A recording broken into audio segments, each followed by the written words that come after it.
Margaret, the president's, he's saying, would judge me in a little while on the economy, but he's moving quickly on issues like Ukraine, right? He's not saying let that go slowly. It'll be interesting tonight to see which things he says, well, it'll take me a while, other things he's moving quickly. What's the latest on the set two between him and the president of Ukraine? Well, that's going to be watched very closely tonight by our adversaries like China, who want to know how much maneuvering room they have, given the room given to Vladimir Putin, but also by the allies and partners. Ukraine's ambassador, just to give you a physical manifestation of this, John, is not up there with the First Lady as she was in the years past. She is down with the rest of the diplomatic corps. She is present. We know President Trump says he still wants to bring ultimately peace between Russia and Ukraine, but that is at the moment not happening. No negotiations underway. And there we see the Secretary of State, Marco Rubio, returning to familiar climes since he was a senator there from Florida. Walking down, the cabinet is arriving. Weijia Zhang is at the White House. I want to bring her in. Weijia, what can we expect to hear from the president in these remarks? John, I've been talking to White House sources all day here, and they say this is going to be a totally Trumpian speech when it comes to the tone. Even late this evening, he was huddling with his team and his speech writers to make last-minute edits because this is all going to be, they say, in his voice. And so the president has organized this speech into four very distinctive parts. He will start off talking about all the things he considers to be his accomplishments and then pivot to the economy. And we were told that he was going to talk about the, quote, mess that he inherited. And now we have excerpts to show what that means. Because, John, I have several excerpts here from his speech, and he will name check former President Biden several times. As an example, he will say Joe Biden especially let the price of eggs get out of control, and we are working hard to get it back down. The next part of his speech, he will make a direct plea to Congress to say that despite all of the things he has accomplished on the southern border, they need more border security funding, which you may remember a bipartisan bill to provide just that ultimately failed under the Biden administration. And then he will talk about foreign policy. And John, in these excerpts that the White House has provided, he does talk about Ukraine. He is going to say, I am tirelessly working to end the savage conflict in Ukraine, and talk about the billions of dollars that the U.S. has already sent. And another dig at Biden, saying Biden has authorized more money in this fight than Europe has spent. But what we don't know is whether he'll break any news on where things currently stand, because of course we are watching this back and forth between the U.S. and Ukraine, between Trump and Zelensky, who issued a lengthy statement, stopping short of apologizing for what we saw in the Oval Office, but saying we need to get things back on course, John. And so there's so many things to watch here, but we are told again that this is going to be a big speech, and the president is going to have a lot of fun. Okay, Weijia Zhang at the White House, thank you so much. As we watch as the cabinet members, there's RFK Jr., Health Secretary, and Howard Lutnick, the Commerce Secretary, and others making their way in right now. Let's go to Major Garrett for your expectations tonight. Major, I'm wondering in particular about foreign policy and upending the whole world order. Any thoughts on that? Certainly, Maurice. As Margaret said, President Trump is much more aggressive and full of confidence this second time around as compared to the first time around. The White House has said the theme for tonight is a renewal of the American dream. I would say another theme is the president is essentially telling the country and anyone watching overseas, I am the voice of volatility, because volatility changes the status quo. President Trump has made it pretty clear, both internally with domestic politics here, whether it's diversity, equity, inclusion, transgender rights, cryptocurrency, immigration policy, jawboning the Federal Reserve, that he is a fan of volatility because it changes people's perspective. It rattles people's cages. And he wants that volatility extended not to our enemies. Hardly any discouraging words from President Trump about Vladimir Putin or Xi Jinping. Lots of volatility with our closest geographic neighbors, Canada and Mexico, in the form of tariffs. Panama, talking about the Panama Canal, Greenland, and if not disparaging, certainly undermining some of the underpinnings of the transatlantic alliance and NATO. All of what Trump has done in the first 6 weeks is press the envelope on volatility to change people's perspective, change the conversation, keep him at the center of it, because he will tell the American people in so many words, when volatility occurs, that strengthens my ability to negotiate. And if you trust me to negotiate, all will end well. I'm not here to predict all will end well, but that will be the subtext of the president's remarks. Major Garrett, thank you so much. Now we'd like to bring in Chief White House Correspondent Nancy Cordes. Nancy, hefty new tariffs on imported goods from Canada, Mexico, and China. Those went into effect today. China said it will retaliate. Canada is already hitting back. But now this afternoon, the Commerce Secretary said that, I've been on the phone and maybe those tariffs will go away. Where are we on this? Right. Policy moves fast in Trump world, sometimes from day to day, sometimes from hour to hour. And the Commerce Secretary now says that these new tariffs that were just imposed less than 24 hours ago could be lifted tomorrow. If President Trump is happy with what he's hearing from the leaders of Mexico and Canada. Is it that, or is it because the Dow fell 1,300 points in 2 days, and even some Republicans expressed alarm and said they didn't think that these tariffs were going to work. They felt that they would raise prices. You started hearing from big box retailers like Target and Best Buy saying they were going to have to raise their prices. Hard to say what triggered this, but we now know that it's looking like President Trump, for the second time in just about a month, could be stepping back from tariffs that he has wanted to impose on Canada and Mexico. It hasn't happened yet, so we can't say it's a guarantee, but this is something that will probably come as a big relief to members of his own party. Okay, Nancy Cordes, thank you so much. Again, President running a little bit behind here. We will talk now to senior White House and political correspondent Ed O'Keefe with the latest from our CBS News polling. Ed, we've been looking at these same polls and we have seen warning signs for the president when it comes to the economy in particular. That's right, Maurice. He has a 51 to 49% approval rating right now, so evenly split, it would seem, amongst Americans. And when you ask them the question, what do you want to hear about tonight? Overwhelmingly, they want to hear him talk about lowering prices. And that's because, in part, 77% of Americans in our most recent CBS News poll say that their incomes are not keeping up with inflation. They also want to hear about his plans for Medicare and Medicaid amid conversation among Republicans about revamping that program. Less about things like cutting government spending, which, of course, has gotten such outsized attention given Elon Musk and that Department of Government Efficiency that have been slashing government operations across the federal government. Among those watching tonight, important to remember and think about who he's addressing. 54% of those planning to tune in tonight are Republican, therefore favor the president. That's almost the inverse of what we saw just a year ago when it was predominantly Democrats who supported President Biden who were tuning in and Republicans who were tuning out. So he knows that he has a mostly friendly audience tuning in to hear what he's been up to, which is part of why we know he's expected to tout these early moves that he's been making over the last 6 weeks. The other thing that's interesting about what Americans are perceiving about what he talks about tonight, 82% think, for example, that the economy should be a high priority for the president, but just 36% of Americans think the president's actually prioritizing that a lot. This is a confusing box when you first look at it, but what you realize here is what people are saying is, I want to hear more about the economy and inflation.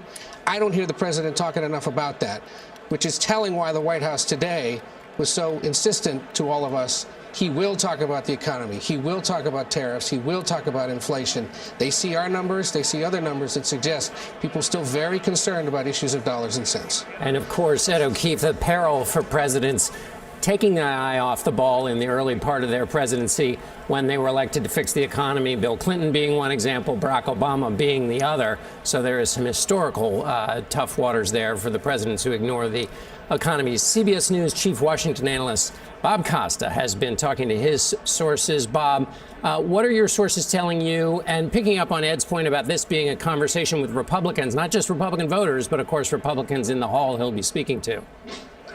Great to be with you, John and Maurice and Margaret. When I talk to sources close to President Trump, they say when he reflects on this speech tonight, he's thinking back to that inaugural address just down the hall that was held inside the Capitol. And he had all of those billionaire CEOs flanking him. That was a projection of power. Now, just a few weeks later, with his address to a joint session of Congress, he wants to project his power in front of this Republican-controlled Congress.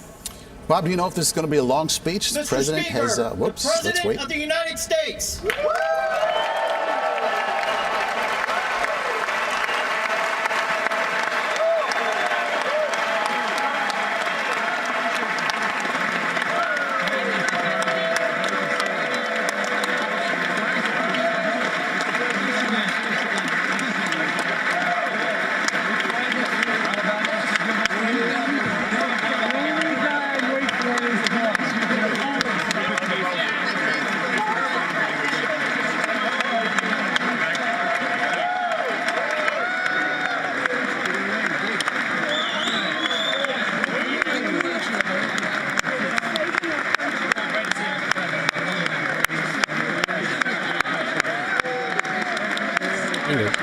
rituals are somewhat familiar. That was the Sergeant of Arms, and of course, people lining up, members of Congress to get there early so they can shake the president's hand. Bob Costa, back to you as we see the president go through a long handshaking session here.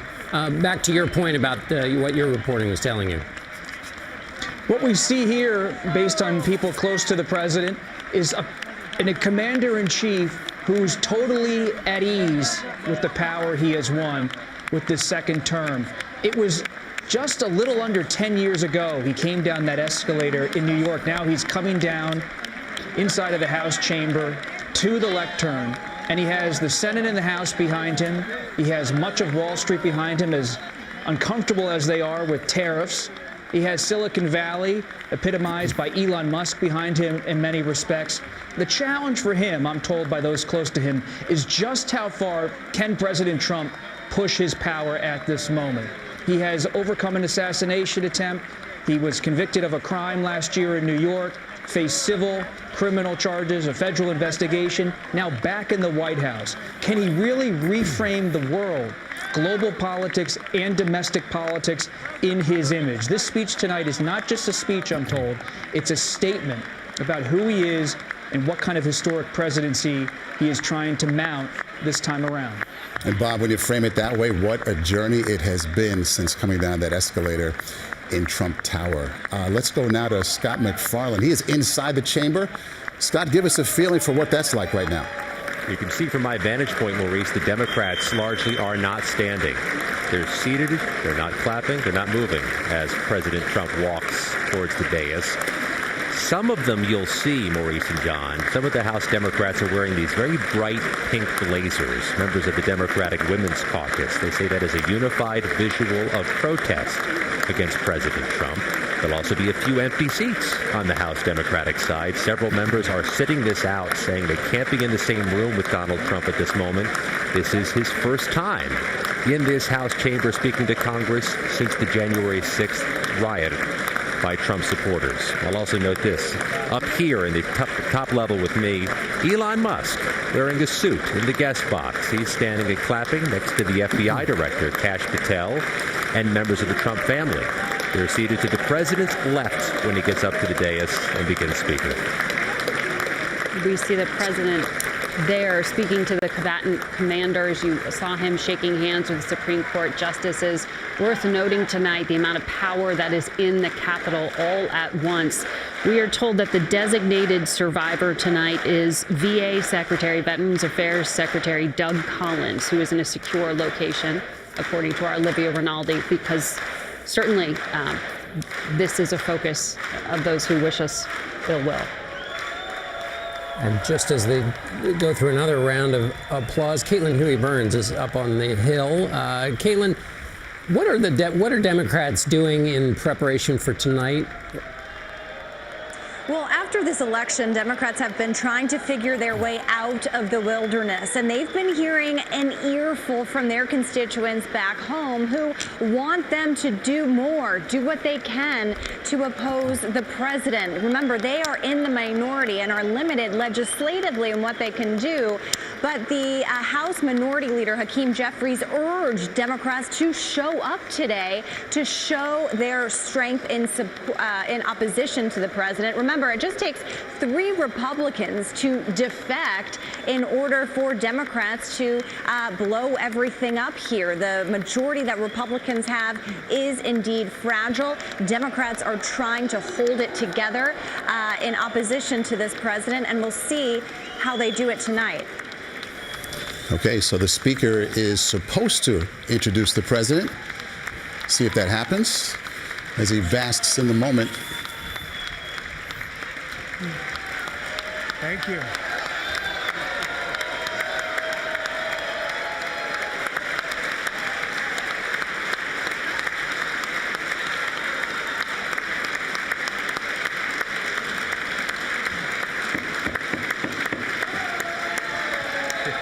Thank you very much. Thank you very much. It's a great honor. Thank you very much. Speaker Johnson, Vice President Vance, the First Lady of the United States,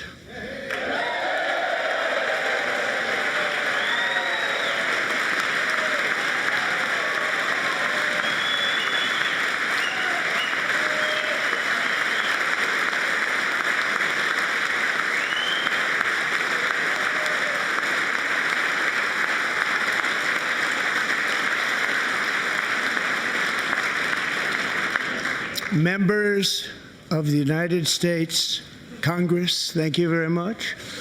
And to my fellow citizens, America is back.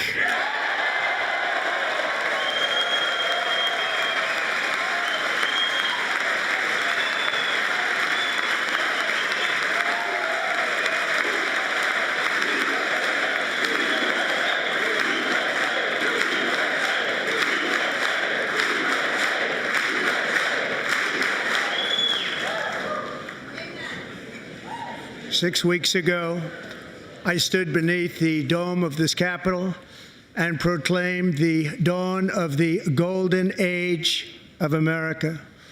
From that moment on, it has been nothing but swift and unrelenting action to usher in the greatest and most successful era in the history of our country.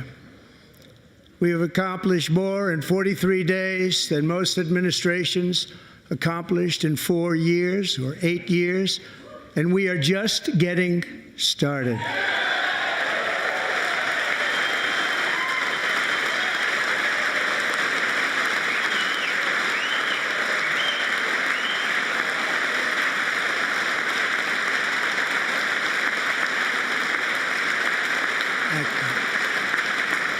I return to this chamber tonight to report that America's momentum is back, our spirit is back, our pride is back, our confidence is back, and the American dream is surging bigger and better than ever before.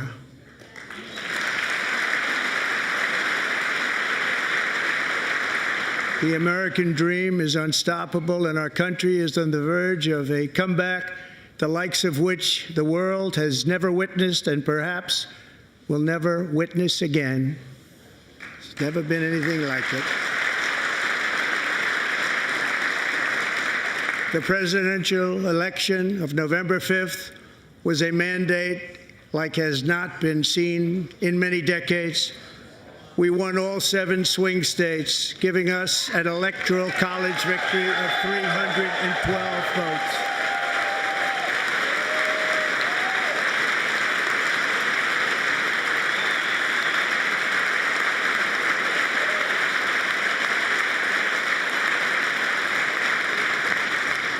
We won the popular vote by big numbers and won counties in our country.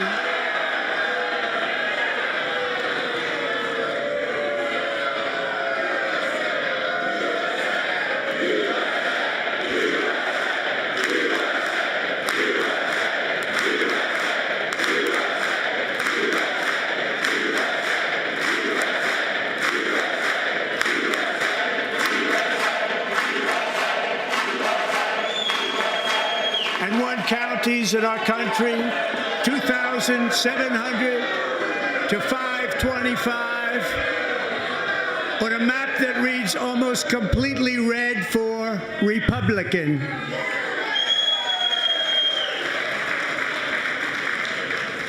Now, for the first time in modern history, more Americans believe that our country is headed in the right direction than the wrong direction. In fact, it's an astonishing record, 27-point swing, the most ever.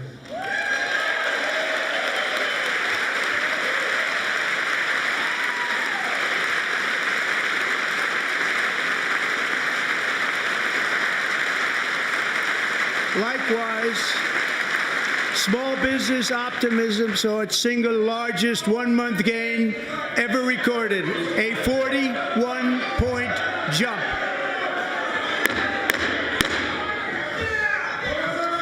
Members are directed to uphold and maintain decorum in the House and to cease any further disruptions. That's your warning.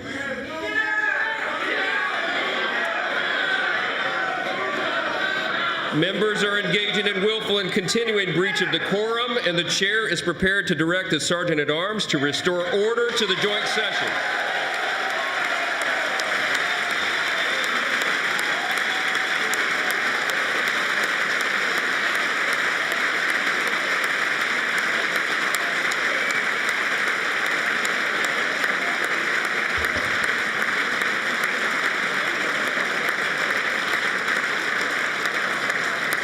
Mr. Green, take your seat. Take your seat, sir. Take your seat. Finding that members continue to engage in willful and concerted disruption of proper decorum, the chair now directs the Sergeant-at-Arms to restore order. Remove this gentleman from the chamber.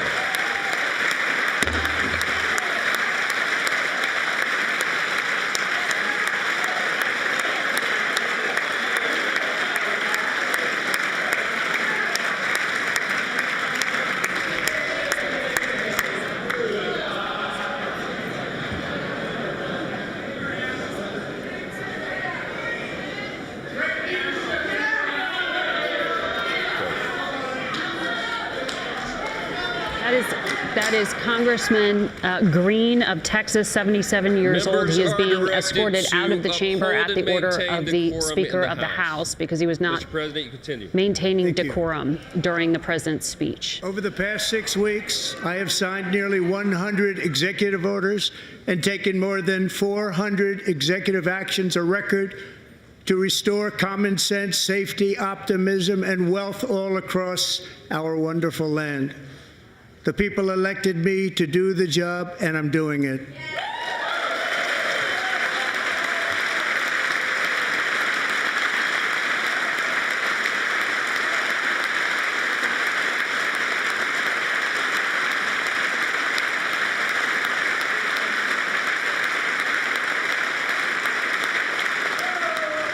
In fact, it has been stated by many that the first month of our presidency, it's our presidency, is the most successful in the history of our nation.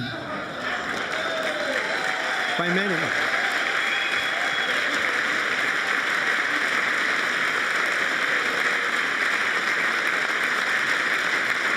And what makes it even more impressive is that, do you know who number 2 is?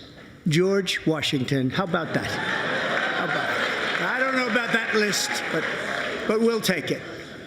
Within hours of taking the oath of office, I declared a national emergency on our southern border, and I deployed the U.S. military and Border Patrol to repel the invasion of our country. And what a job they've done. As a result, illegal border crossings last month were by far the lowest ever recorded, ever.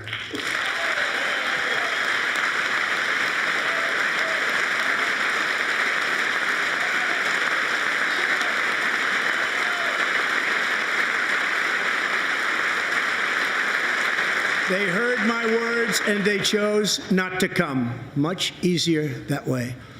In comparison, under Joe Biden, the worst president in American history, there were hundreds of thousands of illegal crossings a month, and virtually all of them, including murderers, drug dealers, gang members, and people from mental institutions and insane asylums, were released into our country. Who would want to do that? This is my 5th such speech to Congress. And once again, I look at the Democrats in front of me, and I realize there is absolutely nothing I can say to make them happy or to make them stand or smile or applaud. Nothing I can do. I could find a cure to the most devastating disease, a disease that would wipe out entire nations, or announce the answers to the greatest economy in history, or the stoppage of crime to the lowest levels ever recorded. And these people sitting right here will not clap, will not stand, and certainly will not cheer for these astronomical achievements. They won't do it, no matter what. Five times I've been up here. It's very sad, and it just shouldn't be this way.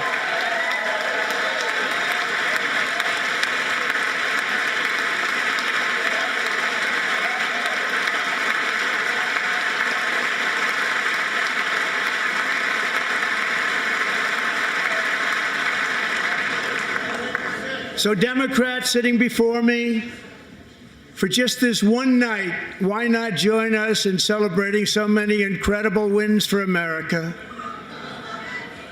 For the good of our nation, let's work together and let's truly make America great again.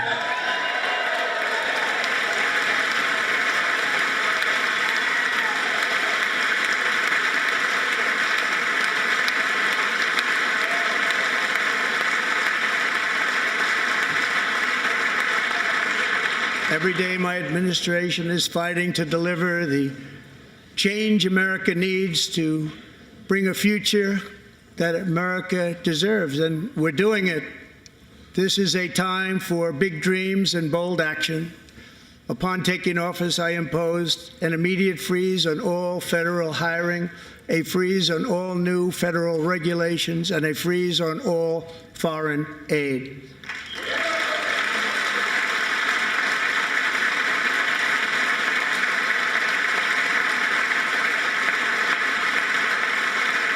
I terminated the ridiculous Green New Scam. I withdrew from the unfair Paris Climate Accord, which was costing us trillions of dollars that other countries were not paying. I withdrew from the corrupt World Health Organization.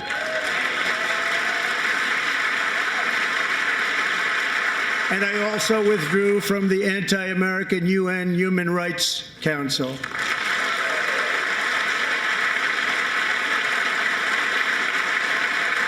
We ended all of Biden's environmental restrictions that were making our country far less safe and totally unaffordable. And importantly, we ended the last administration's insane electric vehicle mandate, saving our auto workers and companies from economic destruction.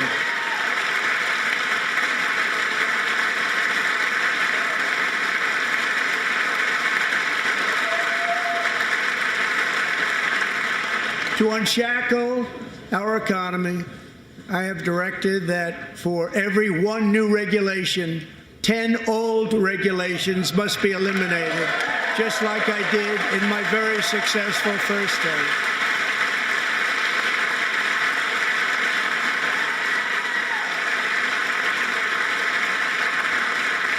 And in that first term, we set records on ending unnecessary rules and regulations like no other president had done before.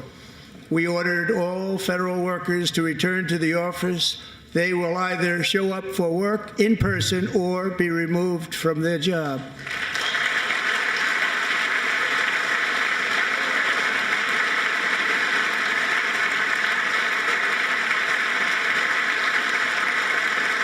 And we've ended weaponized government where, as an example, a sitting president is allowed to viciously prosecute his political opponent, like me. How did that work out? Not too good. Not too good.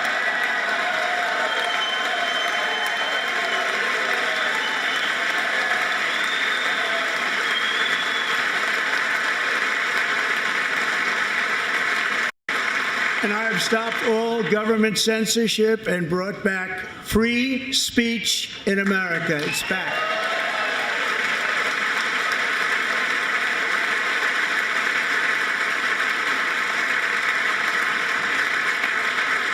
And 2 days ago, I signed an order making English the official language of the United States of America.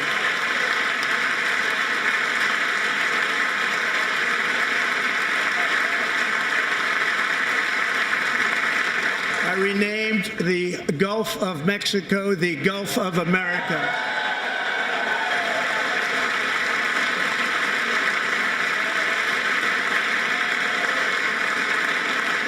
And likewise, I renamed, for a great president, William McKinley, Mount McKinley again. Beautiful Alaska. We love Alaska. We've ended the tyranny of so-called diversity, equity, and inclusion policies all across the entire federal government and indeed the private sector and our military. And our country will be woke no longer.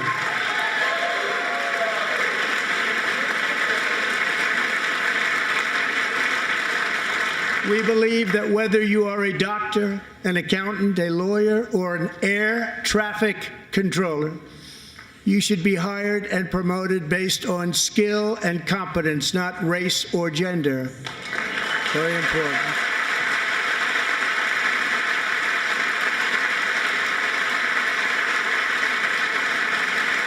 You should be hired based on merit. And the Supreme Court, in a brave and very powerful decision, has allowed us to do so. Thank you. Thank you very much. Thank you. We have removed the poison of critical race theory from our public schools, and I signed an order making it the official policy of the United States government that there are only two genders, male and female.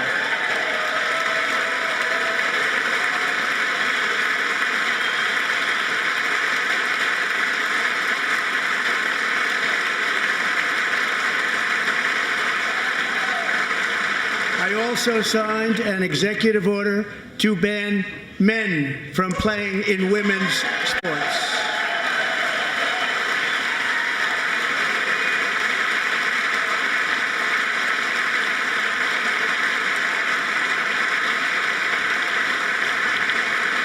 Three years ago, Peyton McNabb was an all-star high school athlete, one of the best, preparing for a future in college sports.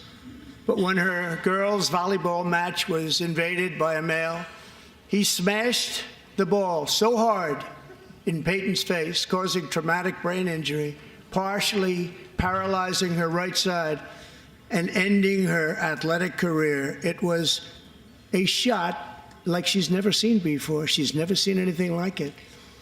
Peyton is here tonight in the gallery, and Peyton, from now on, schools will kick the men off the girls' team, or they will lose all federal funding.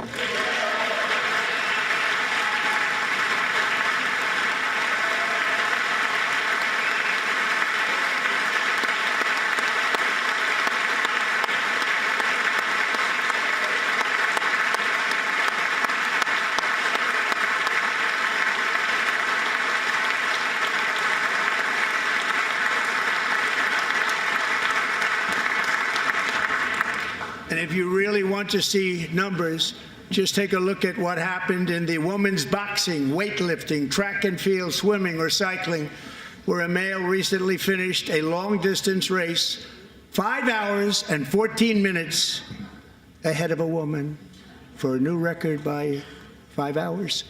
Broke the record by 5 hours. It's demeaning for women, and it's very bad for our country. We're not going to put up with it any longer.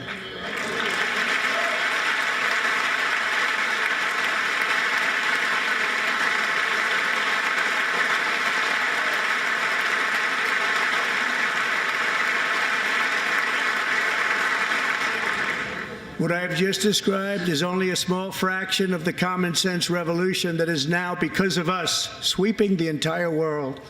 Common sense has become a common theme, and we will never go back. Never. Never going to let that happen. Among my very highest priorities is to rescue our economy and get dramatic and immediate relief to working families. As you know, we inherited from the last administration an economic catastrophe and an inflation nightmare. Their policies drove up energy prices, pushed up grocery costs, and drove the necessities of life out of reach for millions and millions of Americans. They've never had anything like it. We suffered the worst inflation in 48 years, but perhaps even in the history of our country. They're not sure. As president, I'm fighting every day to reverse this damage and make America affordable again.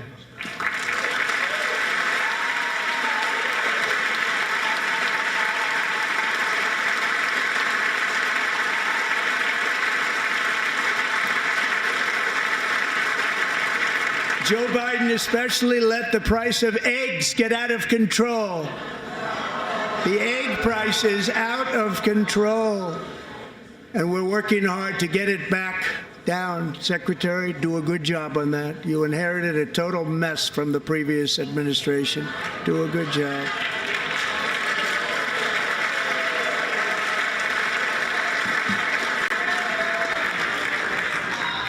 A major focus of our fight to defeat inflation is rapidly reducing the cost of energy.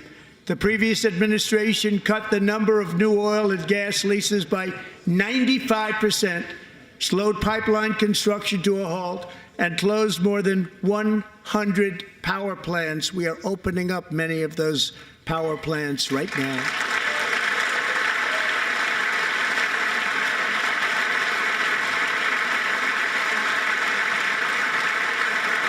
And frankly, we have never seen anything like it. That's why on my first day in office, I declared a national energy emergency. As you've heard me say many times, we have more liquid gold under our feet than any nation on earth, and by far. And now I fully authorize the most talented team ever assembled to go and get it. It's called Drill, Baby, Drill.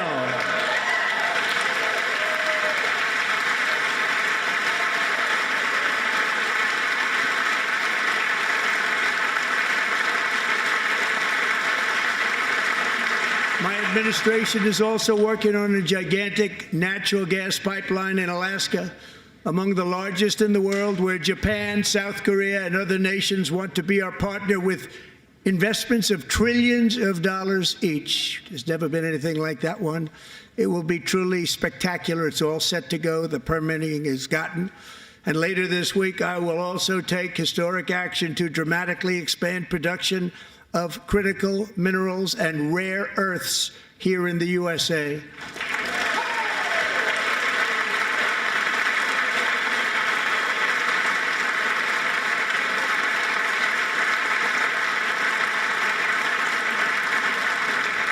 To further combat inflation, we will not only be reducing the cost of energy, but will be ending the flagrant waste of taxpayer dollars.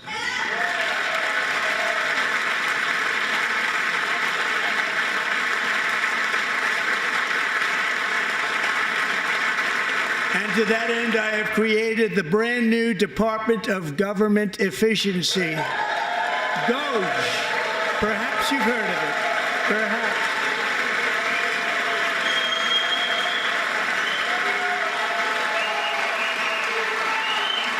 Which is headed by Elon Musk, who is in the gallery tonight.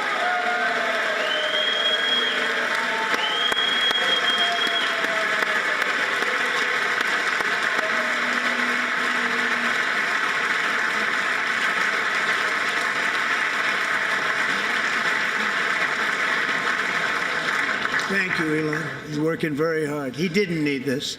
He didn't need this. Thank you very much. We appreciate it. Everybody here, even this side, appreciates it, I believe.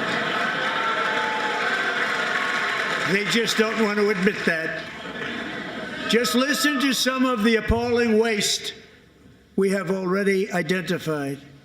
$22 billion from HHS to provide free housing and cars for illegal aliens. $45 million for diversity, equity, and inclusion scholarships in Burma, $40 million to improve the social and economic inclusion of sedentary migrants. Nobody knows what that is. $8 million to promote LGBTQI+ in the African nation of Lesotho, which nobody has ever heard of.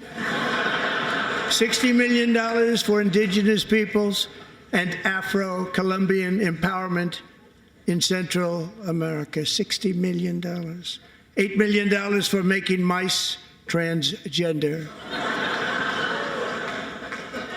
This is real.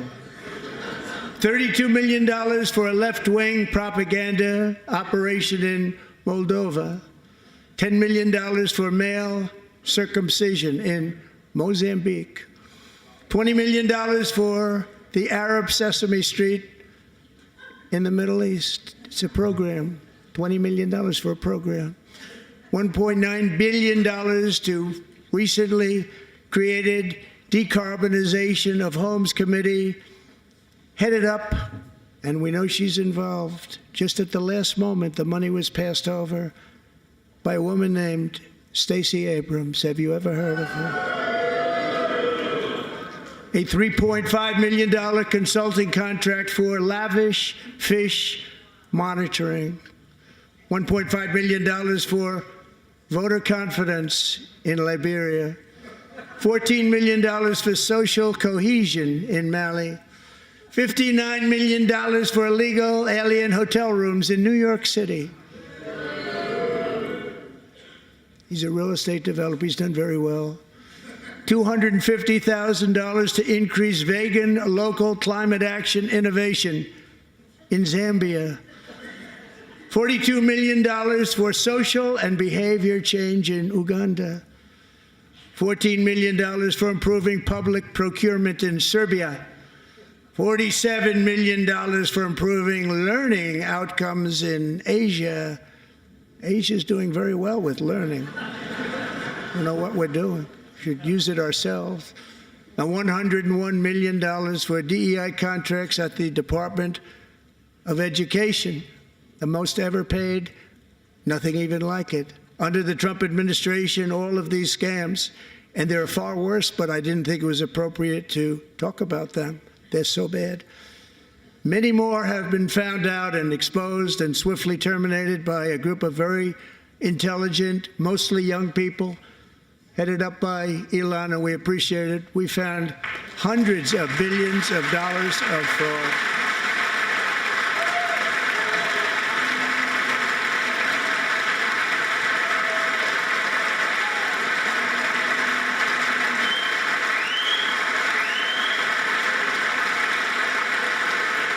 And we've taken back the money and reduced our debt to fight inflation and other things.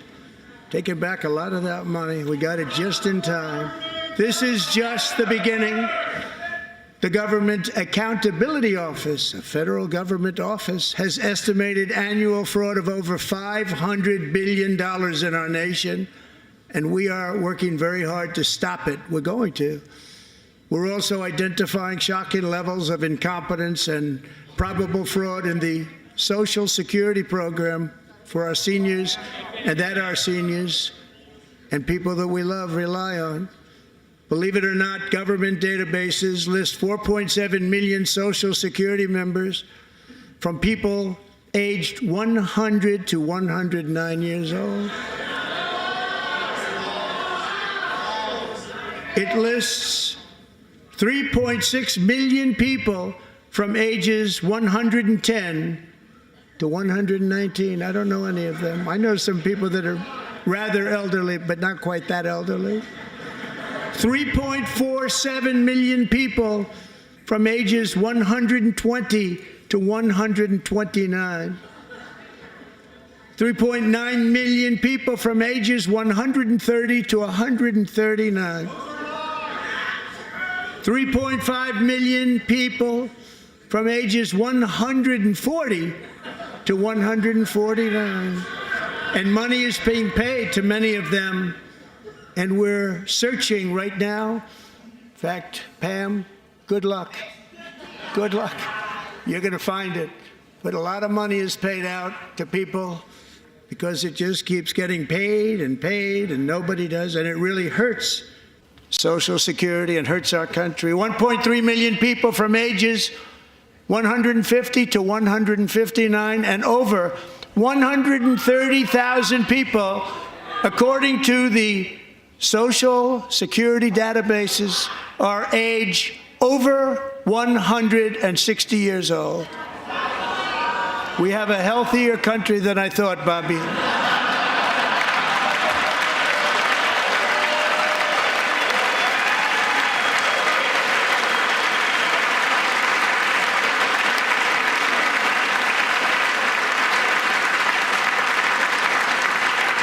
Including, to finish, 1,039 people between the ages of 220 and 229 One person between the age of 240 and 249, and one person is listed at 360 years of age. More than 100 years. More than 100 years older than our country. But we're going to find out where that money's going, and it's not going to be pretty. By slashing all of the fraud, waste, and theft we can find, we will defeat inflation, bring down mortgage rates, lower car payments and grocery prices, protect our seniors, and put more money in the pockets of American families.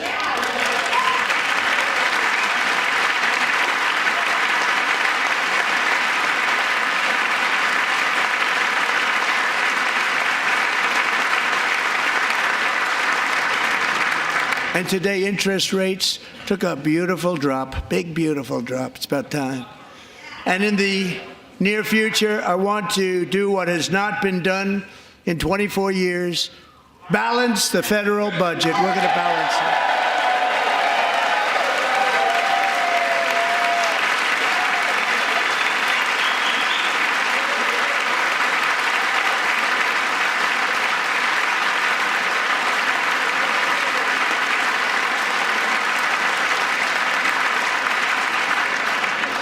With that goal in mind, we have developed in great detail what we are calling the Gold Card, which goes on sale very, very soon. For $5 million, we will allow the most successful job-creating people from all over the world to buy a path to U.S. citizenship. It's like the green card, but better and more sophisticated. And these people will have to pay tax in our country. They won't have to pay tax from where they came. The money that they've made, you wouldn't want to do that, but they have to pay tax, create jobs. They'll also be taking people out of colleges and paying for them so that we can keep them in our country instead of having them being forced out.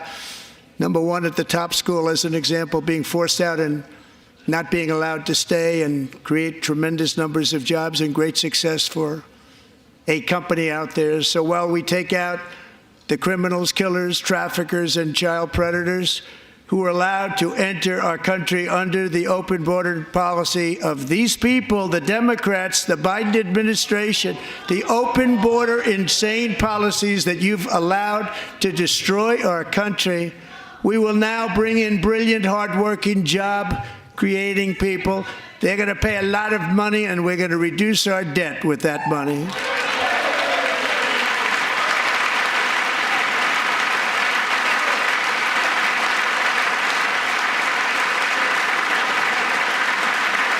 Americans have given us a mandate for bold and profound change. For nearly 100 years, the federal bureaucracy has grown until it has crushed our freedoms, ballooned our deficits, and held back America's potential in every possible way. The nation founded by pioneers and risk-takers now drowns under millions and millions of pages of regulations and debt. Approvals that should take 10 days to get instead take 10 years, 15 years, and even 20 years before you're rejected.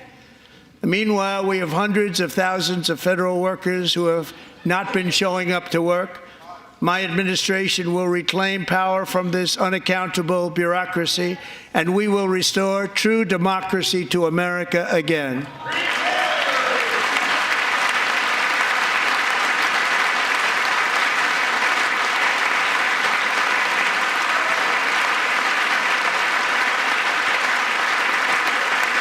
Any federal bureaucrat who resists this change will be removed from office immediately. Because we are draining the swamp. It's very simple. And the days of rule by unelected bureaucrats are over.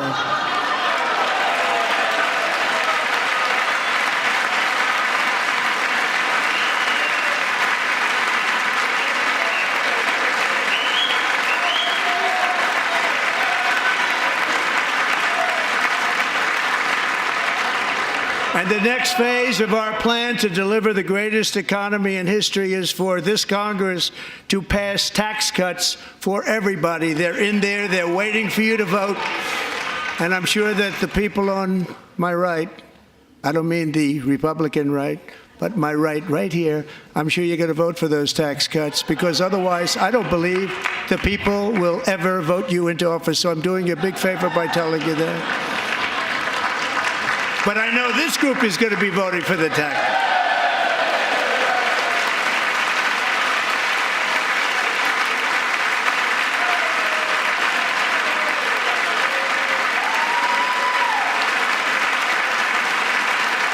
Thank you. It's a very, very big part of our plan. We had tremendous success in our first term with it. A very big part of our plan. We're seeking permanent income tax cuts all across the board. And to get urgently needed relief to Americans hit especially hard by inflation, I'm calling for no tax on tips, no tax on overtime, and no tax on Social Security benefits for our great seniors.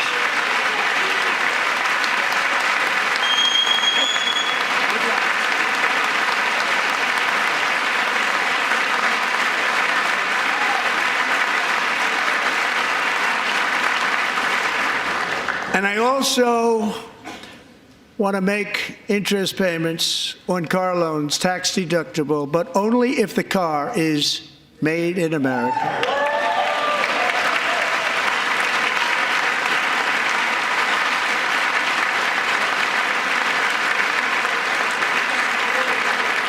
And by the way, we're going to have growth in the auto industry like nobody's ever seen. Plants are opening up all over the place. Deals are being made.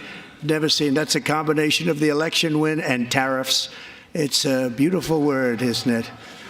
That, along with our other policies, will allow our auto industry to absolutely boom. It's going to boom. Spoke to the majors today, all three, the top people, and they're so excited. In fact, already numerous car companies have announced that they will be building massive automobile plants in America, with Honda just announcing a new plant in Indiana, one of the largest anywhere in the world.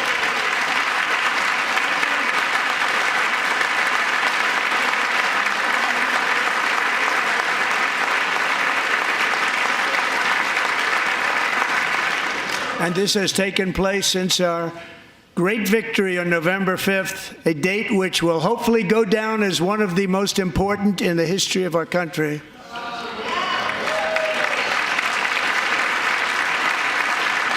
In addition, as part of our tax cuts, we want to cut taxes on domestic production and all manufacturing. And just as we did before, we will provide 100% expensing. It will be retroactive to January 20th, 2025. And it was one of the main reasons why our tax cuts were so successful in our first term, giving us the most successful economy in the history of our country, first term. We had a great first term.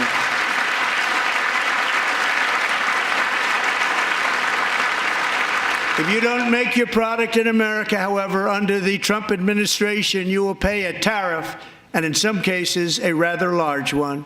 Other countries have used tariffs against us for decades, and now it's our turn to start using them against those other countries.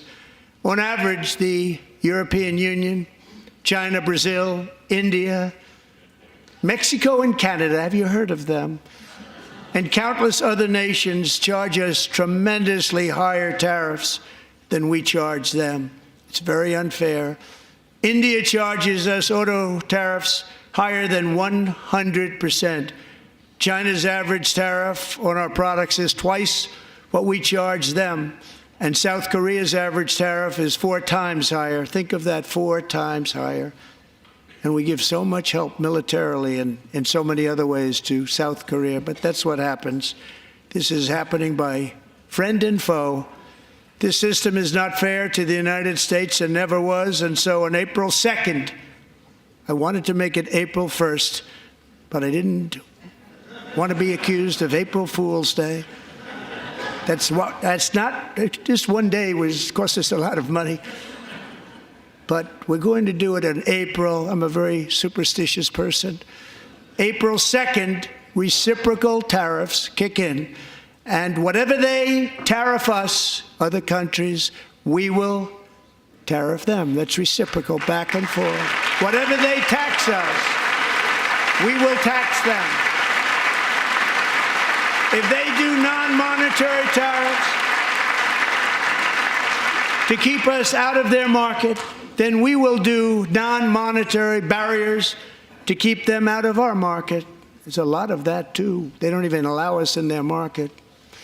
We will take in trillions and trillions of dollars and create jobs like we have never seen before. I did it with China and I did it with others, and the Biden administration couldn't do anything about it because there was so much money they couldn't do anything about it. We have been ripped off for decades by nearly every country on earth, and we will not let that happen any longer.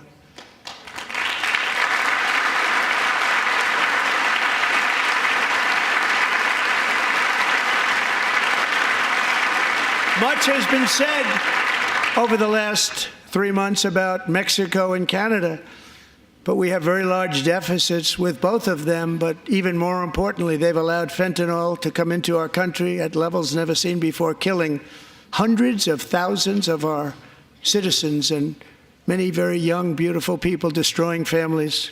Nobody's ever seen anything like it. They are, in effect, receiving subsidies of hundreds of billions of dollars. We pay subsidies to Canada and to Mexico of hundreds of billions of dollars, and the United States will not be doing that any longer. We're not going to do it any longer.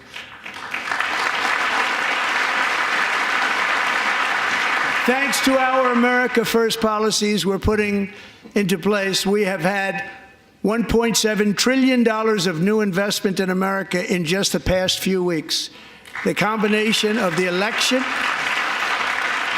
and our economic policies that people of SoftBank, one of the most brilliant anywhere in the world, announced a $200 billion investment. OpenAI and Oracle, Larry Ellison, announced $500 billion investment, which they wouldn't have done if Kamala had won. Apple announced $500 billion investment. Tim Cook called me. He said, I cannot spend it fast enough. It's going to be much higher than that, I believe. They'll be building their plants here instead of in China. And just yesterday, Taiwan Semiconductor, the biggest in the world, most powerful in the world, has a tremendous amount, 97% of the market, announced a $165 billion investment to build the most powerful chips on earth right here in the USA.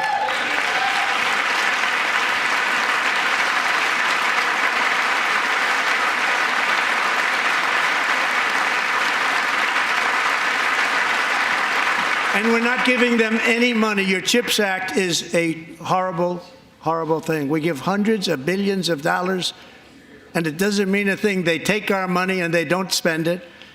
All that meant to them, we're giving them no money. All that was important to them was they didn't want to pay the tariffs, so they came and they're building, and many other companies are coming. We don't have to give them money. We just want to protect our businesses and our people. And they will come because they won't have to pay tariffs if they build in America. So it's very amazing. You should get rid of the CHIP Act, and whatever's left over, Mr. Speaker, you should use it to reduce debt or any other reason you want to.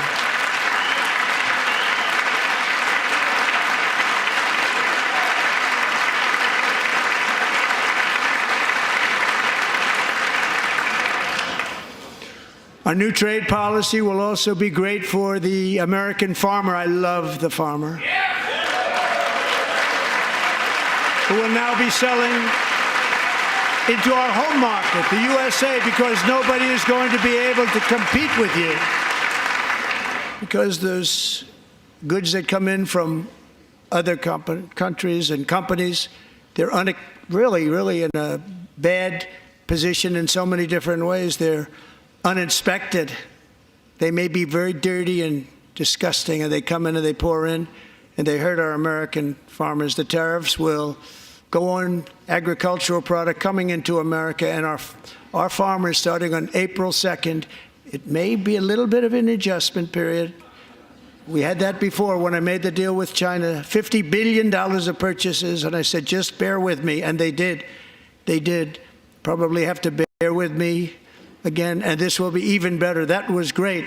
The problem with it was that Biden didn't enforce it. He didn't enforce it. $50 billion of purchases, and we were doing great, but Biden did not enforce it, and it hurt our farmers. But our farmers are going to have a field day right now. So to our farmers, have a lot of fun. I love you too. I love you too. It's all going to happen.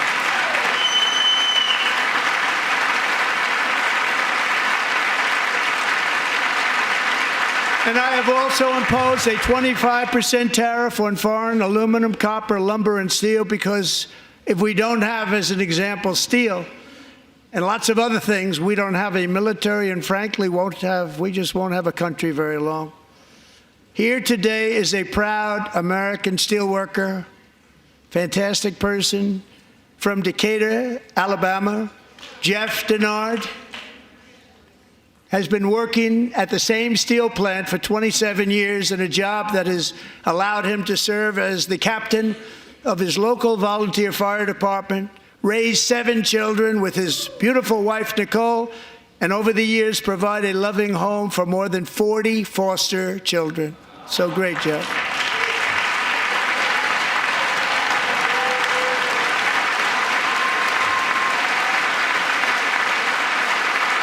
Thank you, Jeff. Thank you, Jeff.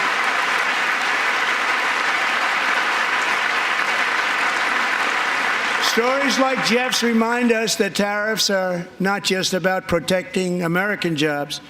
They're about protecting the soul of our country. Tariffs are about making America rich again and making America great again, and it's happening, and it will happen rather quickly. There'll be a little disturbance, but we're okay with that. It won't be much. No, you're not. Oh. And look where Biden took us. Very low, the lowest we've ever been. Jeff, I want to thank you very much. And I also want to recognize another person who has devoted herself to foster care community. She works so hard on it. A very loving person, our magnificent First Lady of the United States.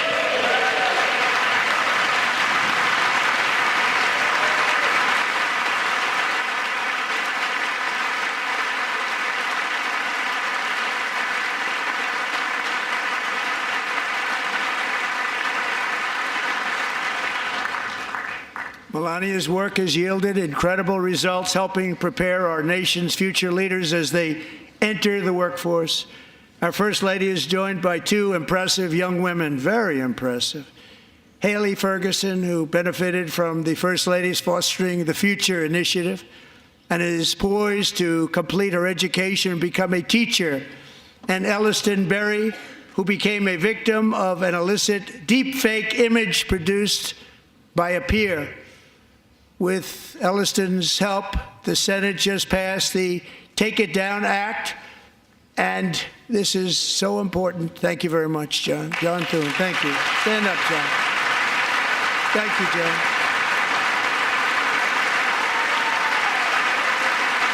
Thank you all very much.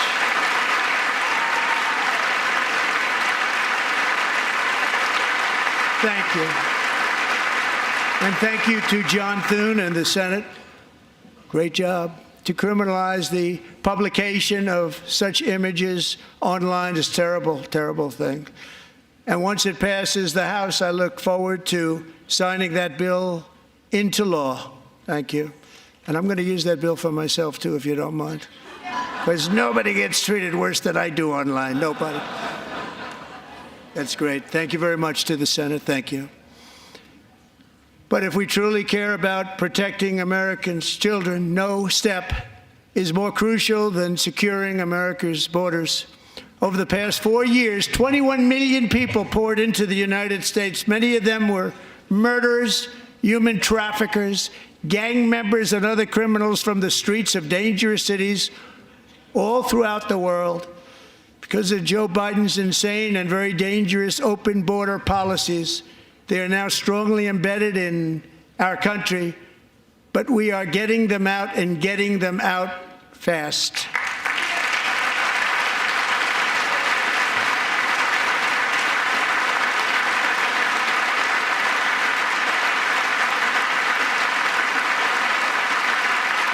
thank Tom Homan and Christy. I want to thank you and Paul of Border Patrol.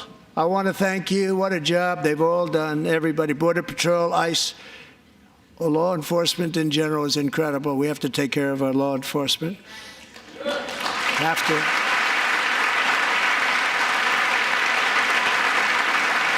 Last year,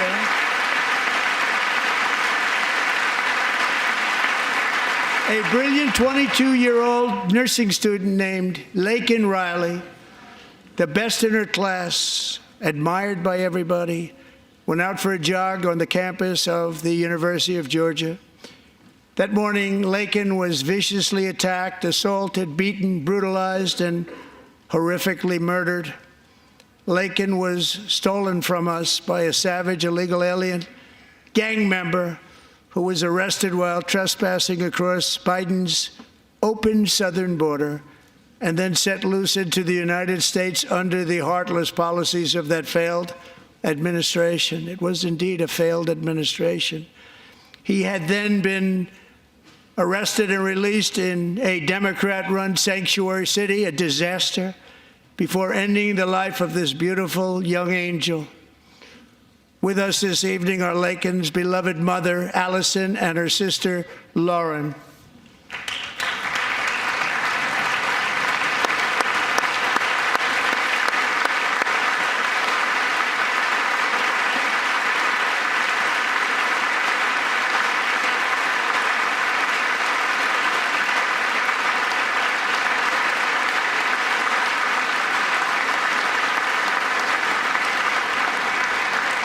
Last year, I told Laken's grieving parents that we would ensure their daughter would not have died in vain.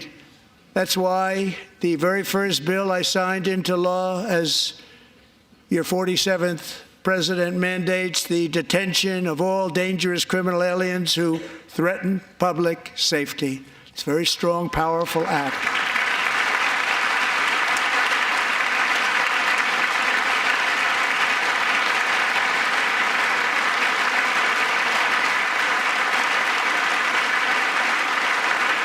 It's called the Laken-Riley Act. So Allison and Lauren, America will never, ever forget our beautiful Laken Hope Riley.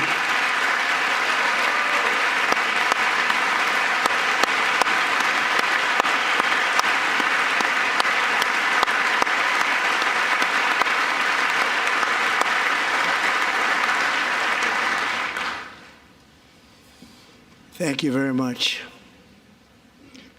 Since taking office, my administration has launched the most sweeping border and immigration crackdown in American history, and we quickly achieved the lowest numbers of illegal border crossers ever recorded. Thank you.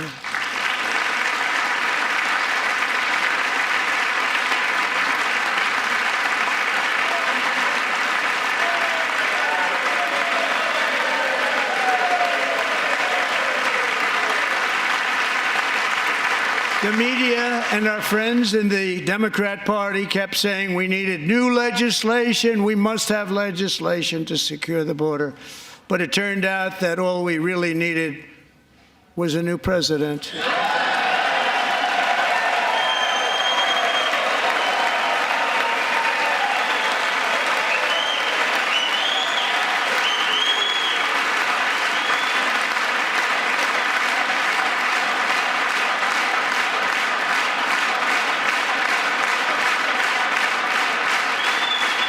Thank you. Joe Biden didn't just open our borders, he flew illegal aliens over them to overwhelm our schools, hospitals, and communities throughout the country. Entire towns like Aurora, Colorado, and Springfield, Ohio, buckled under the weight of the migrant occupation and corruption like nobody's ever seen before. Beautiful towns destroyed. Now, just as I promised in my inaugural address, we are achieving the great liberation of America.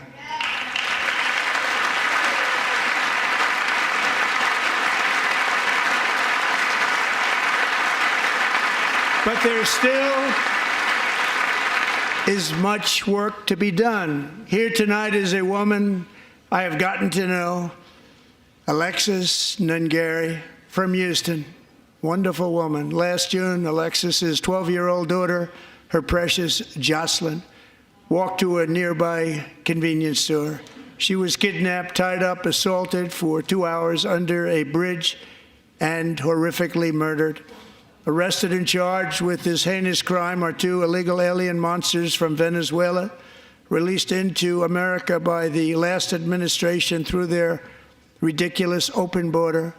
The death of this beautiful 12-year-old girl and the agony of her mother and family touched our entire nation greatly.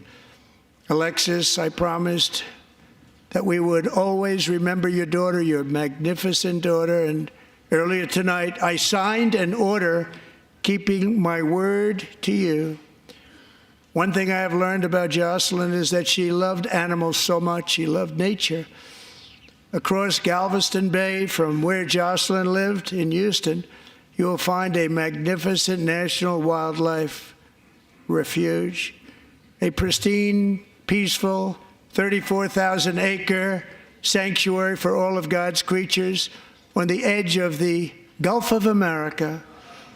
Alexis, moments ago, I formally renamed that refuge in loving memory of your beautiful daughter, Jocelyn. So, Mr. Vice President, if you would, may I have the order?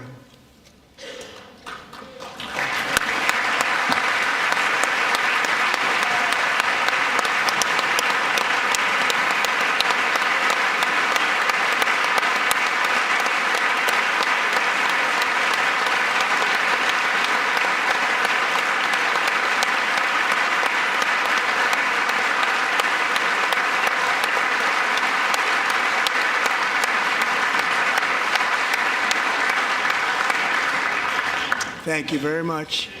All 3 savages charged with Jocelyn and Lakin's murders were members of the Venezuelan prison gang, the toughest gang, they say, in the world, known as Tren de Aragua. 2 weeks ago, I officially designated this gang, along with MS-13 and the bloodthirsty Mexican drug cartels, as foreign terrorist organizations.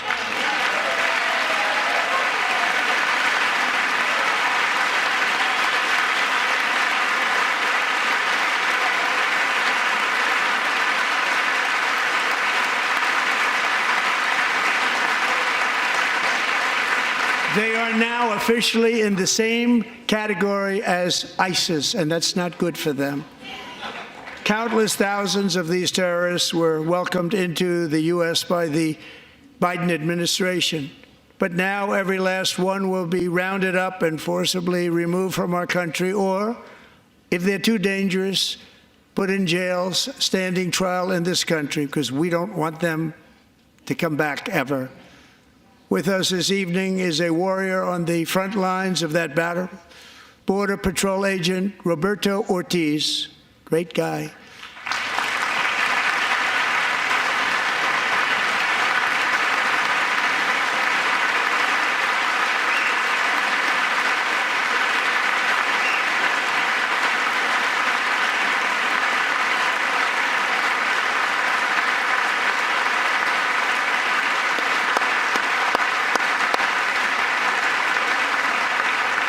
In January, Roberto and another agent were patrolling by the Rio Grande near an area known as Cartel Island. Doesn't sound too nice to me. When heavily armed gunmen started shooting at them, Roberto saw that his partner was totally exposed, at great danger, and he leapt into action, returning fire and providing crucial seconds for his fellow agent to seek safety, just barely. I have some of the prints of that event, and it was not good. Agent Ortiz, we salute you for your great courage and for your line of fire that you took, and for the bravery that you showed. We honor you, and we will always honor you. Thank you, Roberto, very much.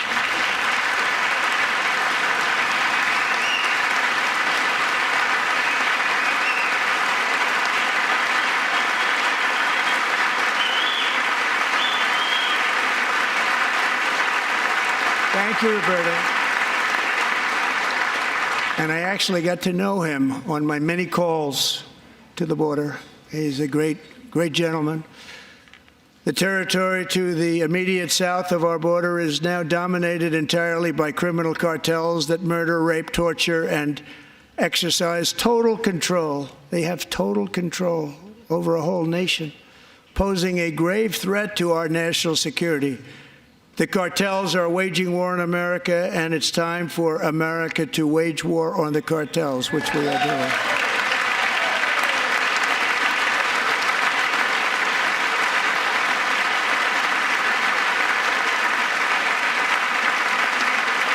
Five nights ago, Mexican authorities, because of our tariff policies being imposed on them, think of this, handed over to us 29 of the biggest cartel leaders in their country. That has never happened before. They want to make us happy. First time ever. But we need Mexico and Canada to do much more than they've done, and they have to stop the fentanyl and drugs pouring into the USA. They're going to stop it. I have sent Congress a detailed funding request laying out exactly how we will eliminate these threats to protect our homeland and complete the largest deportation operation in American history, larger even than current record holder President Dwight D. Eisenhower, a moderate man, but someone who believed very strongly in borders. Americans expect Congress to send me this funding without delay so I can sign it into law. So, Mr. Speaker, John Thune, both of you, I hope you're going to be able to do that, Mr. Speaker. Thank you. Mr. Leader, thank you. Thank you very much. And let's get it to me. I'll sign it so fast, you won't even believe it.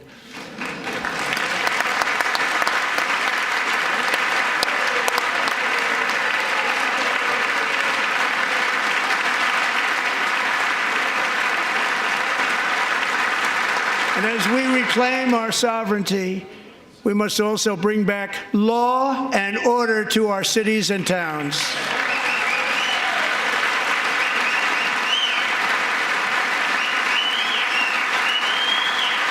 In recent years, our justice system has been turned upside down by radical left lunatics. Many jurisdictions virtually ceased enforcing the law against dangerous repeat offenders while weaponizing law enforcement against political opponents like me. My administration has acted swiftly and decisively to restore fair, equal, and impartial justice under the constitutional rule of law, starting at the FBI and the DOJ. Pam, good luck. Cash, wherever you may be, good luck. Good luck. Pam Bondi. Good luck. So important. Going to do a great job. Cash, thank you. Thank you, Cash.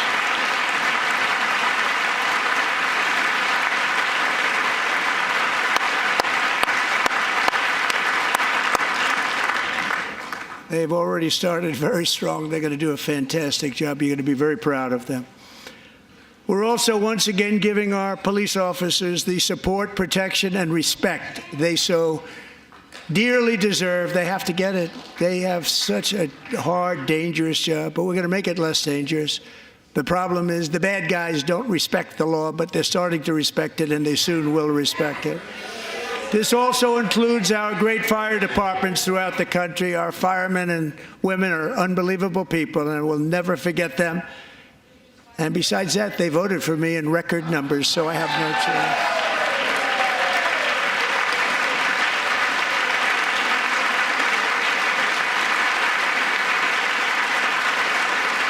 1 year ago this month, 31-year-old New York police officer Jonathan Diller, unbelievably wonderful person and a great officer, was gunned down at a traffic stop on Long Island. I went to his funeral. The vicious criminal charged with his murder had 21 prior arrests, and they were rough arrests, too. He was a real bad one. The thug in the seat next to him had 14 prior arrests, and went by the name of Killer. He was Killer. He killed other people, they say, a lot of them. I attended Officer Diller's service, and when I met his wife and one-year-old son, Ryan, it was very inspirational, actually. His widow's name is Stephanie, and she is here tonight. Stephanie, thank you very much, Stephanie. Thank you very much.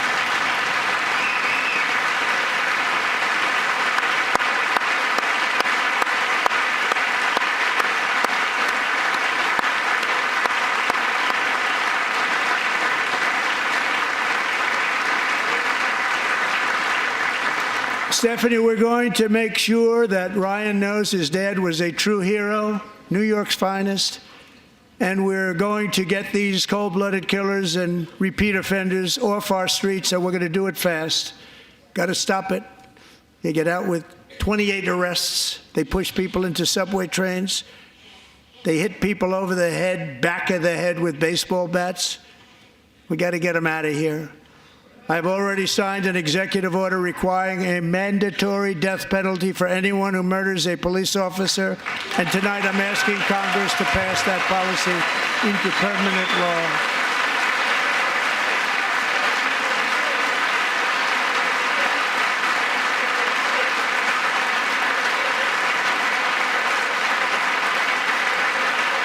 I'm also asking for a new crime bill getting tough on repeat offenders while enhancing protections for America's police officers so they can do their jobs without fear of their lives being totally destroyed. They don't want to be killed. We're not going to let them be killed. Joining us in the gallery tonight is a young man who truly loves our police. His name is DJ Daniel. He is 13 years old, and he has always dreamed of becoming a police officer.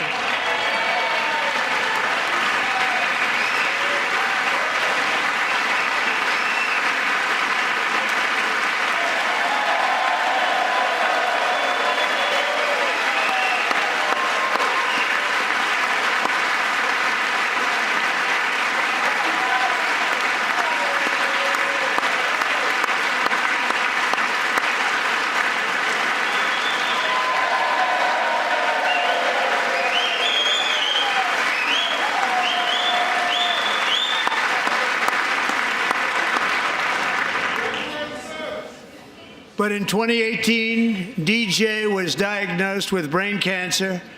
The doctors gave him 5 months at most to live. That was more than 6 years ago.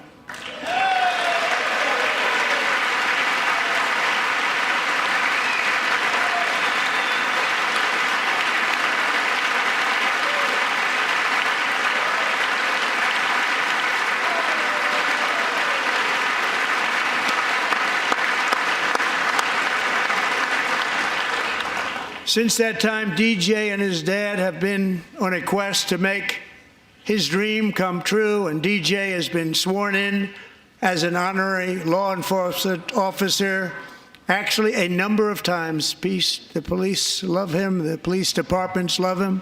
And tonight, DJ, we're going to do you the biggest honor of them all. I am asking our new Secret Service Director, Sean Curran, to officially make you an agent of the United States Secret Service.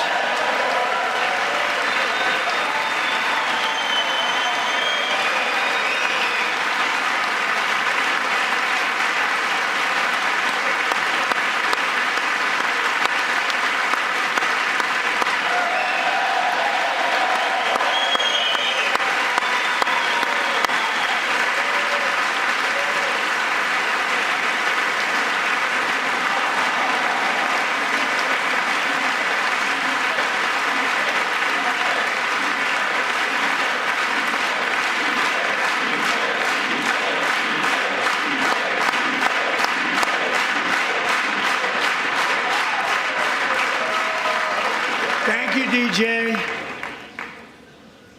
DJ's doctors believe his cancer likely came from a chemical he was exposed to when he was younger. Since 1975, rates of child cancer have increased by more than 40%. Reversing this trend is one of the top priorities for our new presidential commission to make America healthy again, chaired by our new Secretary of Health and Human Services, Robert F. Kennedy, Jr.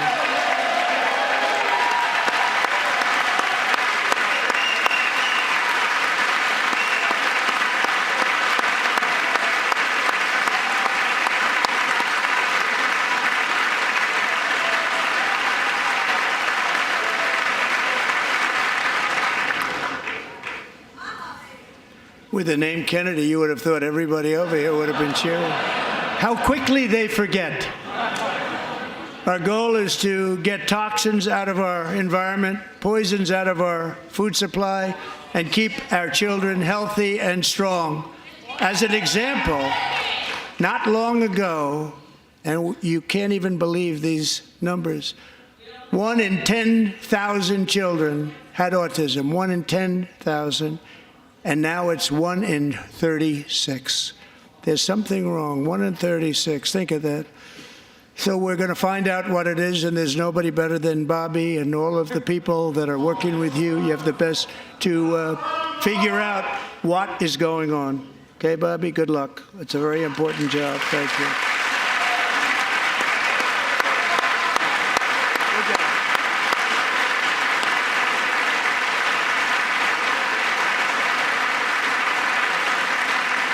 Thank you. My administration is also working to protect our children from toxic ideologies in our schools. A few years ago, January Littlejohn and her husband discovered that their daughter's school had secretly socially transitioned their 13-year-old little girl. Teachers and administrators conspired to deceive January and her husband while encouraging her daughter to use a new name and pronouns. They, them pronoun, actually, all without telling January, who is here tonight and is now a courageous advocate against this form of child abuse. January, thank you. Thank you. Thank you very much.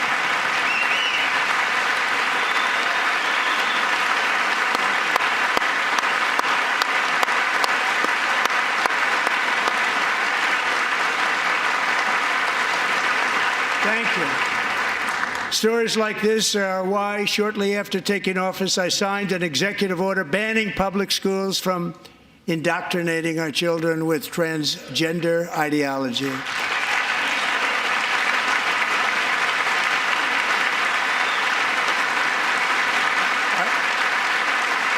I also signed an order to cut off all taxpayer funding to any institution that engages in the sexual mutilation of our youth.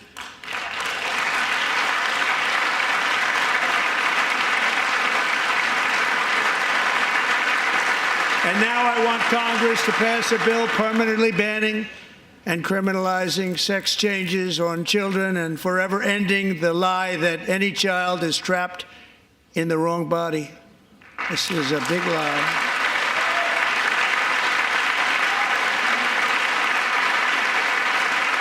And our message to every child in America is that you are perfect exactly the way God made you.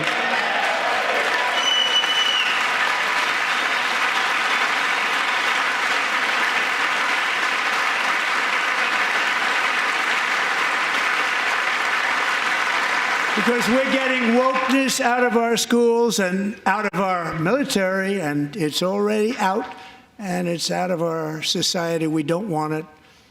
Wokeness is trouble. Wokeness is bad. It's gone. It's gone. And we feel so much better for it, don't we? Don't we feel better? Our service members won't be activists and ideologues. They will be fighters and warriors. They will fight for our country. And Pete, congratulations. Secretary of Defense, congratulations.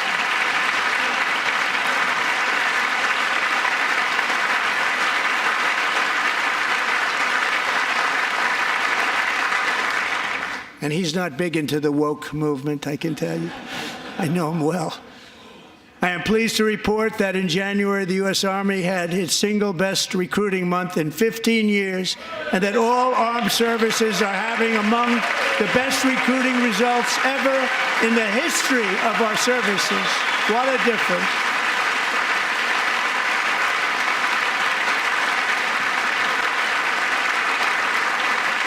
And you know, it was just a few months ago where the results were exactly the opposite. We couldn't recruit anywhere. We couldn't recruit. Now we're having the best results just about that we've ever had. What a tremendous turnaround. It's really a beautiful thing to see. People love our country again. It's very simple. They love our country, and they love being in our military again. So it's a great thing, and thank you very much. Great job. Thank you.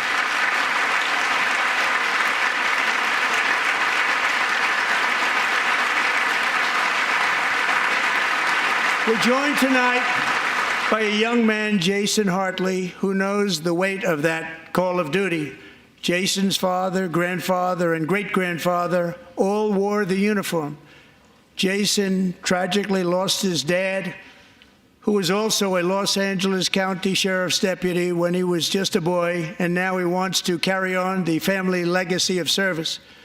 Jason is a senior in high school, a 6-letter varsity athlete, a really good athlete, they say, a brilliant student with a 4.46, that's good, GPA. And his greatest dream is to attend the U.S. Military Academy at West Point.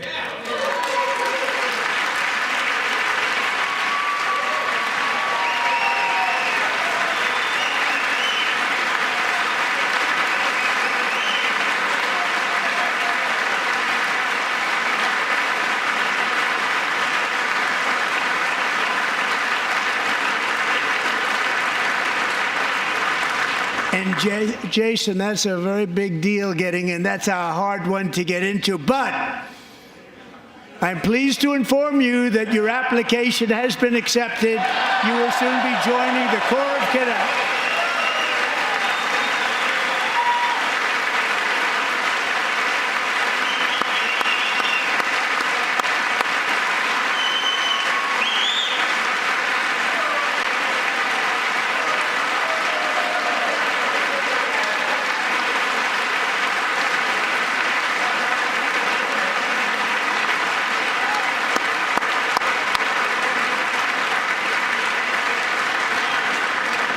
Thank you. Jason, you're going to be on the long gray line, Jason. As Commander-in-Chief, my focus is on building the most powerful military of the future. As a first step, I'm asking Congress to fund a state-of-the-art Golden Dome missile defense shield to protect our homeland, all made in the USA.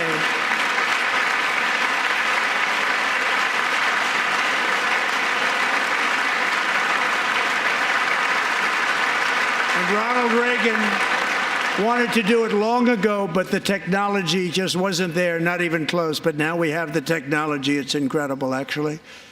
And other places, they have it. Israel has it. Other places have it.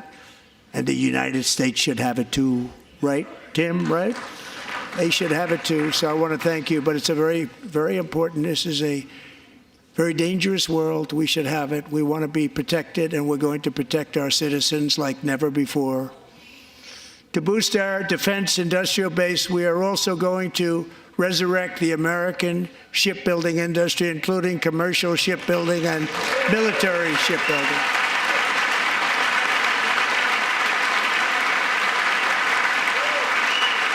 And for that purpose, I am announcing tonight that we will create a new Office of Shipbuilding in the White House and offer special tax incentives to bring this industry home to America where it belongs. We used to make so many ships. We don't make them anymore very much, but we're going to make them very fast, very soon. It will have a huge impact. To further enhance our national security, my administration will be reclaiming the Panama Canal, and we've already started doing it.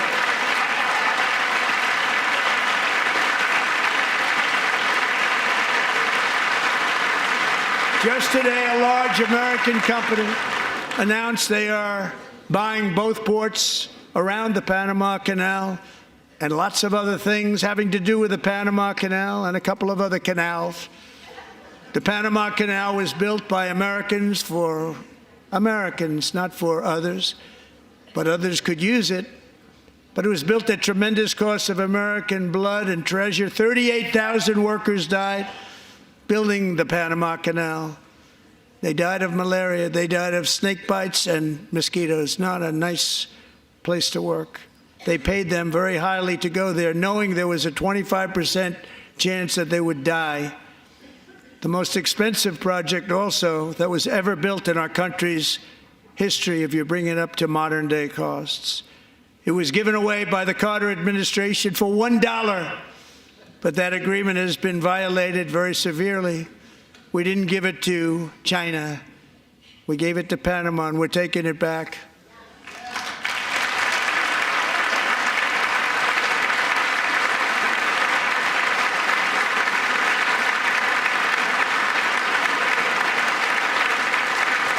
And we have Marco Rubio in charge. Good luck, Marco.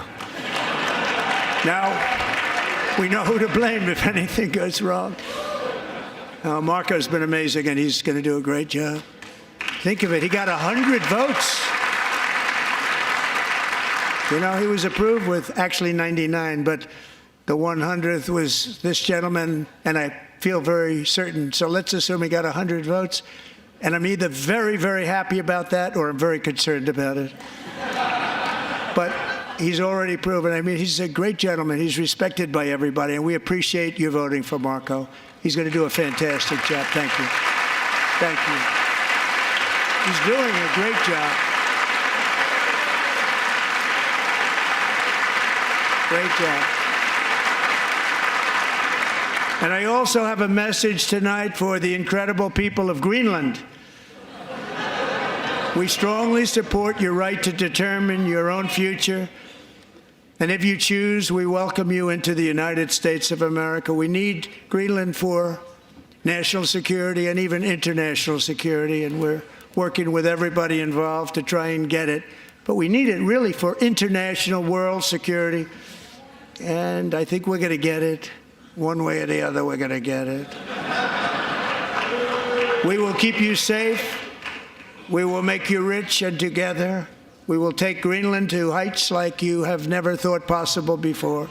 It's a very small population, but very, very large piece of land and very, very important for military security. America is once again standing strong against the forces of radical Islamic terrorism.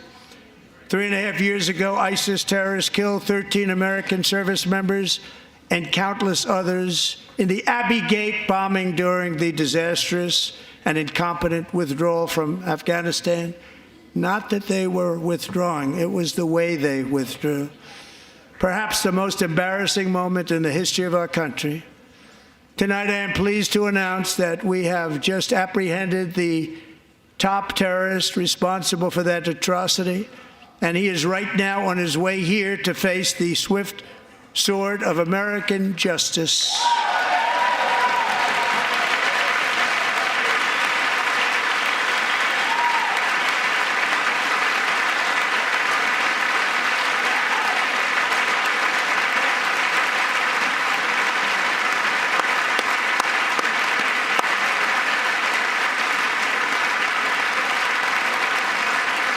And I want to thank especially the government of Pakistan for helping arrest this monster. This was a very momentous day for those 13 families who I actually got to know very well, most of them, whose children were murdered, and the many people that were so badly, over 42 people, so badly injured on that fateful day in Afghanistan. What a horrible day. Such incompetence was shown. That when Putin saw what happened, I guess he said, wow, maybe this is my chance. That's how bad it was. Should have never happened. Grossly incompetent people. I spoke to many of the parents and loved ones, and they're all in our hearts tonight. Just spoke to them on the phone. We had a big call. Every one of them called, and everybody was on the line, and They did nothing but cry with happiness. They were very happy, as happy as you can be under those circumstances. Their child, brother, sister, son, daughter was killed for no reason whatsoever.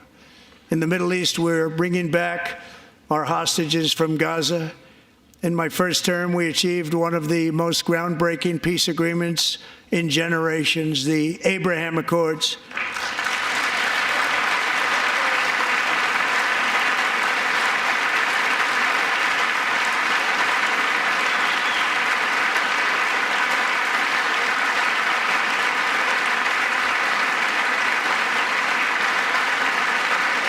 And now we're going to build on that foundation to create a more peaceful and prosperous future for the entire region. A lot of things are happening in the Middle East. People haven't been talking about that so much lately with everything going on with Ukraine and Russia. But a lot of things are happening in the Middle East. It's a rough neighborhood, actually. I'm also working tirelessly to end the savage conflict in Ukraine. Millions of Ukrainians and Russians have been needlessly killed or wounded in this horrific and brutal conflict with no end in sight. The United States has sent hundreds of billions of dollars to support Ukraine's defense with no security, with no anything.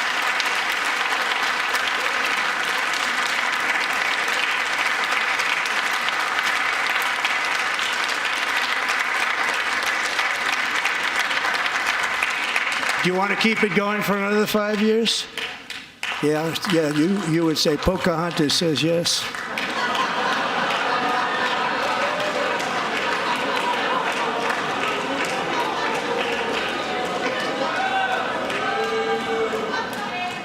$2,000 people are being killed every single week. More than that. They're Russian young people. They're Ukrainian young people. They're not Americans. But I want it to stop. Meanwhile, Europe has sadly spent more money buying Russian oil and gas than they have spent on defending Ukraine, by far. Think of that.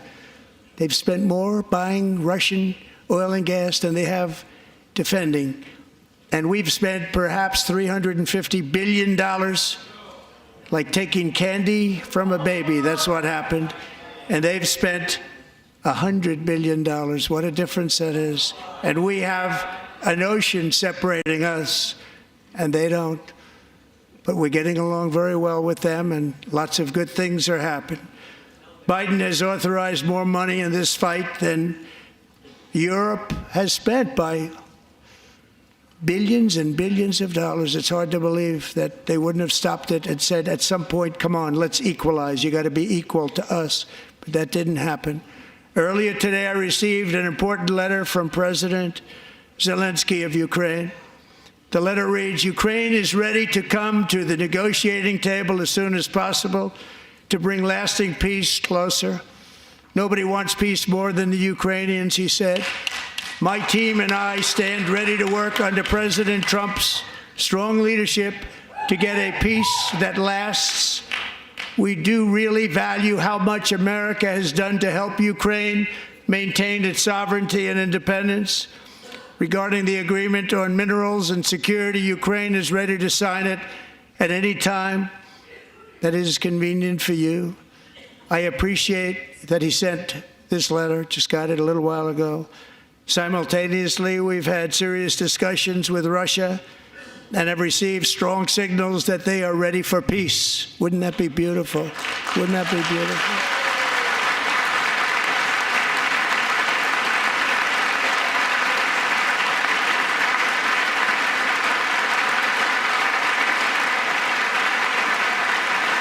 Wouldn't that be beautiful?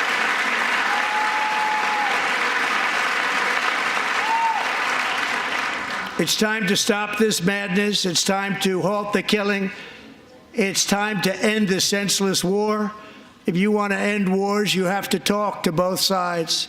Nearly 4 years ago, amid rising tensions, a history teacher named Mark Fogel was detained in Russia and sentenced to 14 years in a penal colony. Rough stuff. The previous administration barely lifted a finger to help him. They knew he was innocent, but they had no idea where to begin. But last summer, I promised his 95-year-old mother, Malphine, that we would bring her boy safely back home. After 22 days in office, I did just that, and they are here tonight.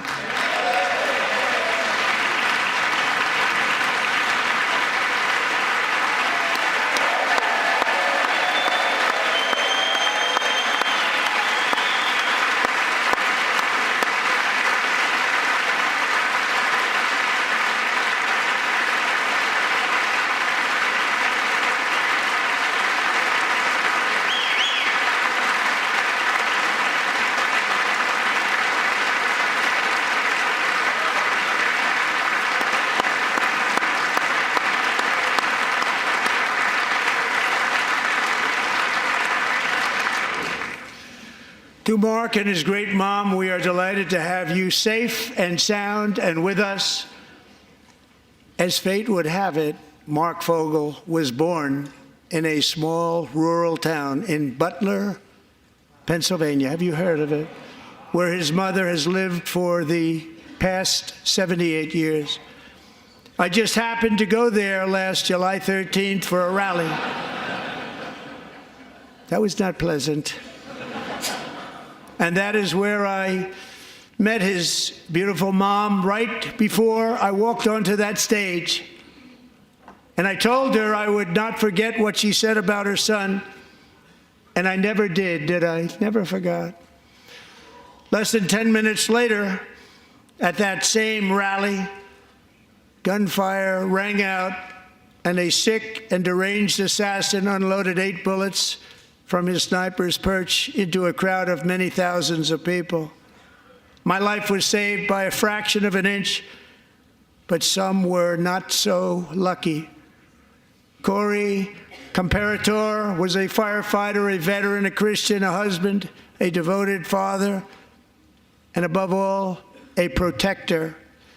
When the sound of gunshots pierced the air, it was a horrible sound.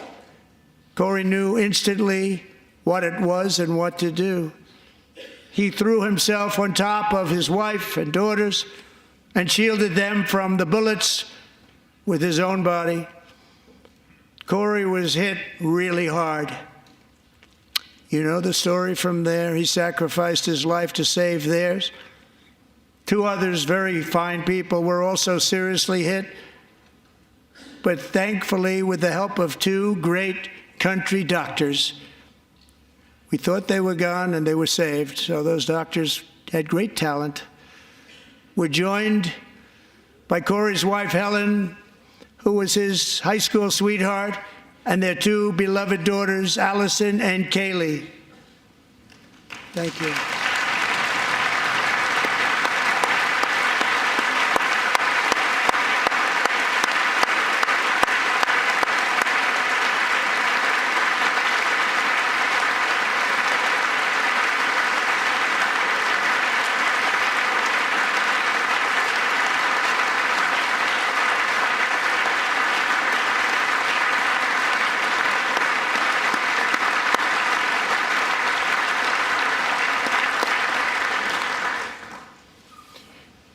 To Helen, Allison, and Kaylee, Corey is looking down on his 3 beautiful ladies right now, and he is cheering you on. He loves you.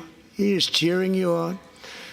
Corey was taken from us much too soon, but his destiny was to leave us all with a shining example of the selfless devotion of a true American patriot. It was love like Corey's that built our country, and it's love like Corey's that is going to make our country more majestic than ever before. I believe that my life was saved that day in Butler for a very good reason. I was saved by God to make America great again. I believe that.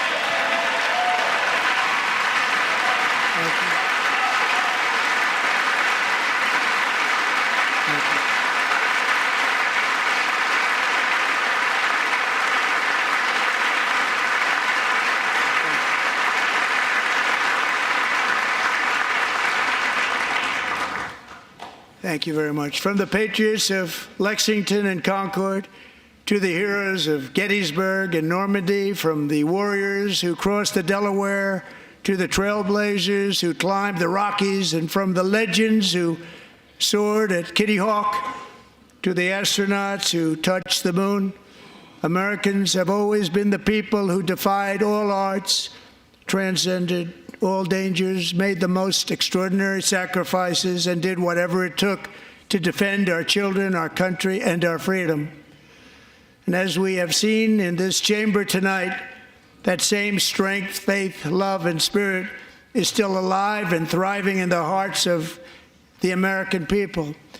Despite the best efforts of those who would try to censor us, silence us, break us, destroy us, Americans are today a proud, free, sovereign, and independent nation that will always be free, and we will fight for it till death. We will never let anything happen to our beloved country, because we are a country of doers, dreamers, fighters, and survivors. Our ancestors crossed a vast ocean, strode into the unknown wilderness, and carved their fortunes from the rock and soil of a perilous and very dangerous frontier. They chased our destiny across a boundless continent. They built the railroads, laid the highways, and graced the world with American marvels like the Empire State Building, the mighty Hoover Dam, and the towering Golden Gate Bridge. They lit the world with electricity, broke free of the force of gravity, fired up the engines of American industry, vanquished the communists, fascists, and Marxists all over the world, and gave us countless modern wonders sculptured out of iron, glass, and steel. We stand on the shoulders of these pioneers who won and built the modern age, these workers who poured their sweat into the skylines of our cities, these warriors who shed their blood on fields of battle and gave everything they had for our rights and for our freedom. Now it is our time to take up the righteous cause of American liberty, and it is our turn to take America's destiny into our own hands and begin the most thrilling days in the history of our country. This will be our greatest era. With God's help, over the next 4 years, we are going to lead this nation even higher, and we are going to forge the freest, most advanced, most dynamic, and most dominant civilization ever to exist on the face of this earth.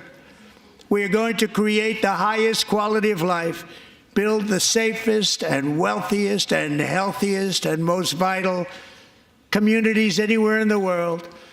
We are going to conquer the vast frontiers of science, and we are going to lead humanity into space and plant the American flag on the planet Mars and even far beyond.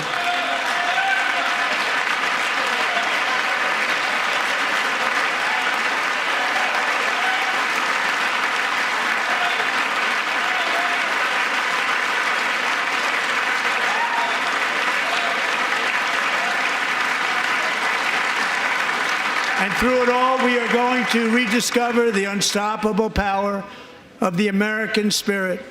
And we are going to renew unlimited promise of the American dream. Every single day, we will stand up and we will fight, fight, fight for the country our citizens believe in and for the country our people deserve.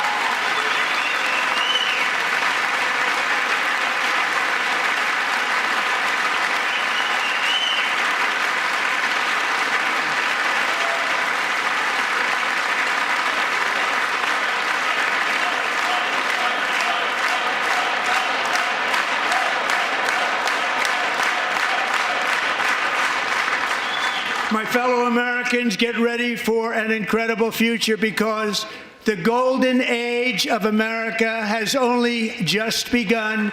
It will be like nothing that has ever been seen before. Thank you, God bless you, and God bless America.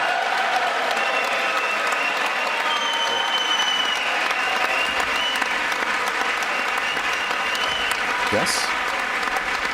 And that appears to conclude An hour and 40 some odd minute speech by the president. It's the longest speech of its kind. President Trump moved through a flurry of the actions he's taken in the first 43 days of his administration: deportations, tariffs, ending environmental regulations, reinstating merit-based hiring, revoking diversity and inclusion measures. He blamed the Biden administration at several turns in a way that presidents don't usually in these kinds of speech. He praised Elon Musk and the efforts of his department. And I would say, just as a final note, he gave the speech to half the room, the Republican half, tilting his body because the Democrats were having none of it. But as a final note, I'd note that while voters say that lowering prices is their key issue, it was arguably the thing that got him elected, he spent very little of the speech on that, and indeed, he devoted more direct attention and detail to the issue, to transgender issues, than he did to lowering consumer prices. Right you are, John. Couple thoughts here. How'd you like to be Elissa Slotkin tonight?